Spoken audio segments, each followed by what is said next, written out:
தமிழ்ச்செல்வியை விவாகரத்து பண்ணி குடும்பத்தை விட்டு விலக்கி வைக்கணுமான கேள்வியா ஓடிக்கிட்டே இருக்கு. நான் சேர்ந்து வாழ்ற விஷயமா நானே வந்து பேசுறேன். ஹாய் ஃப்ரெண்ட்ஸ், எல்லாருக்கும் வணக்கம். சின்ன மருமகள் சீரியல்ல இந்த வாரம் என்ன நடக்க போகுது அப்படின்னாங்க இந்த வீடியோல பார்க்க போறோம். காவியா வந்துட்டு போஸ் கிட்ட சொல்றாங்க, நீ எதுக்கு இந்த ரூம்ல இருக்க? இந்த ரூம்ல கூட நீ படுக்க கூடாது, வெளியே போ.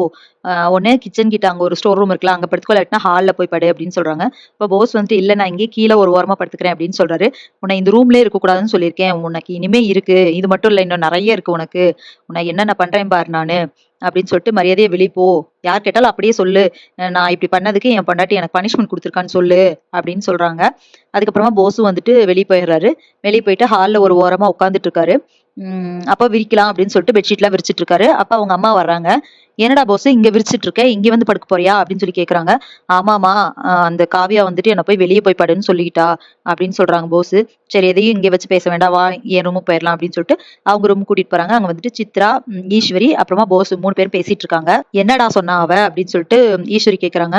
அம்மா அவ ரொம்ப பேசுறாமா, உன்னை நிம்மதியாவே இருக்க விட மாட்டேன் அப்படின்னு சொல்றா. அது மட்டும் இல்லாம நான் இந்த ரூம்லயே கீழே படுத்துக்கிறேன் அப்படின்னு சொல்றேன், நீ இந்த ரூம்லயே இருக்கக்கூடாது, உனக்கு ஒவ்வொரு நிமிஷமும் நான் தண்டனை கொடுத்துட்டே தான் இருப்பேன் அப்படின்னு சொல்றாமா அப்படின்னு சொல்றாங்க போஸ்.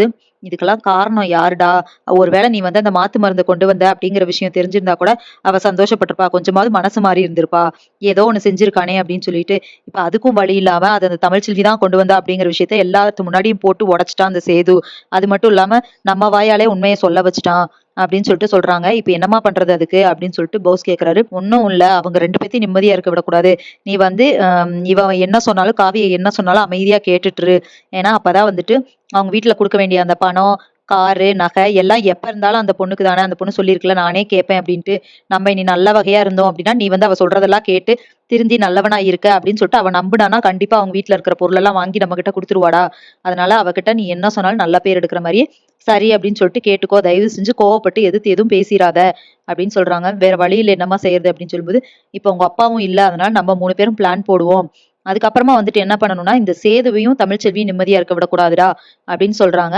அப்போ போசு வந்துட்டு ஆமாமா, எல்லாத்துக்கு காரணமே இந்த சேதுதான், அவன் பண்ண வேலை தானே, இப்படி கூட்டிட்டு வந்து எல்லாத்துக்கு முன்னாடி அசிங்கப்படுத்திட்டான், நான் இப்படி மருந்து எடுக்கலங்கிறதையும் சொல்லிட்டான் அப்படின்னு சொல்றாங்க போஸ். சரி பார்க்கலாம், அவங்க 2 பேத்தையும் நிம்மதியா இருக்க விடக்கூடாது, ஏதாவது பண்ணுவோம் அப்படின்னு சொல்றாங்க.